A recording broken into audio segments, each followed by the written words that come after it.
I risparmiatori sciocchi e creduloni? O la stampa locale non li ha informati? Leggi anche tu BPV Bugie Popolari Vicentine, il dossier che Giovanni Coviello ha consegnato alla Commissione d'inchiesta regionale sulle banche venete. BPV Bugie Popolari Vicentine, 180 pagine di fake news e inganni della banca. Ritira subito la tua copia nelle migliori edicole e librerie o vai sul sito shop.vicenzapiù.com, su Amazon o direttamente nella sede di Vicenza Più in strada Marosticana 3. Leggi BPV Bugie Popolari Vicentine per non farti ingannare mai più. Monica Bordin era socia di Veneto Banca, ma sta seguendo questa lotta soprattutto come persona e quindi famiglia che ha perso un bel po' di soldi. Sì. Ecco, lei ha seguito questa vicenda fin dall'inizio, ma mi risulta che fosse presente, che fosse andata anche al MEF. Sì.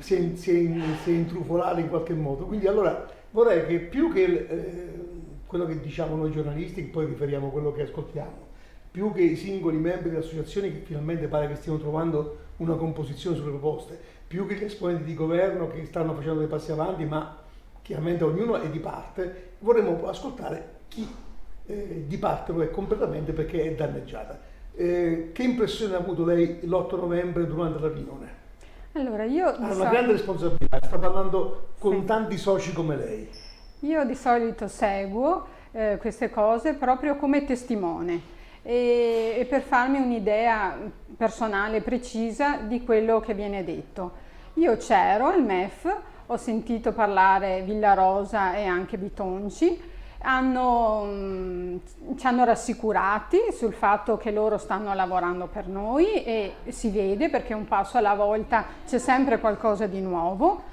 Il fondo c'è, è stato ampliato, verrà ampliato ancora e quindi non vedo tutte queste... Io in altre interviste l'ho vista anche in altre manifestazioni abbastanza incavolata. Oggi vabbè è davanti a una telecamera, quindi un po' più emozionata, ma ormai si è anche abituata a parlare un po' in pubblico. La vedo più serena.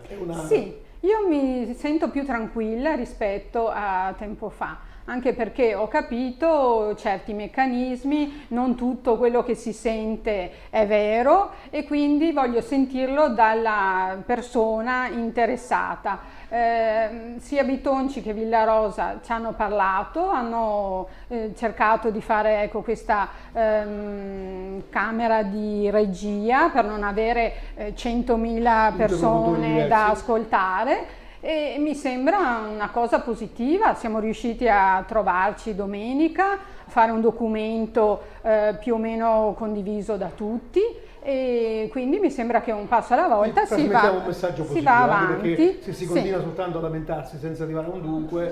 No, io non mi lamenterei per il momento, dopo spero insomma che i sottosegretari ci... Oggi riassumiamo, oggi è 13 novembre, è il giorno ultimo, tra virgolette, a cui inviare tramite il tavolo di concertazione, di coordinamento delle associazioni le proposte al MEF. Lo stesso segretario Villarosa che ho sentito nel pomeriggio mi ha confermato che le proposte sono arrivate, dovranno studiarle perché pare che non siano poi tutte così unitarie, ma questa è l'Italia che qui i tavoli vengono fatti per poi allargare, vabbè, così si faranno. C'è comunque anche il Parlamento, le commissioni che stanno valutando questa legge, però l'importante è che la fonte ufficiale, che i suoi due rappresentanti del governo, abbiano trasmesso questo senso di fiducia che oggi Monica Bordin responsabilmente, senza chiaramente vi sta trasmettendo una sensazione che può essere anche la nostra in questo momento, vi ha trasferito. Quindi tutti speriamo che a breve cominceremo a parlare di come andare a recuperare il proprio denaro piuttosto che di aria fritta. Quindi io vi ringrazio Monica anche del suo coraggio. Buonasera. E alla prossima.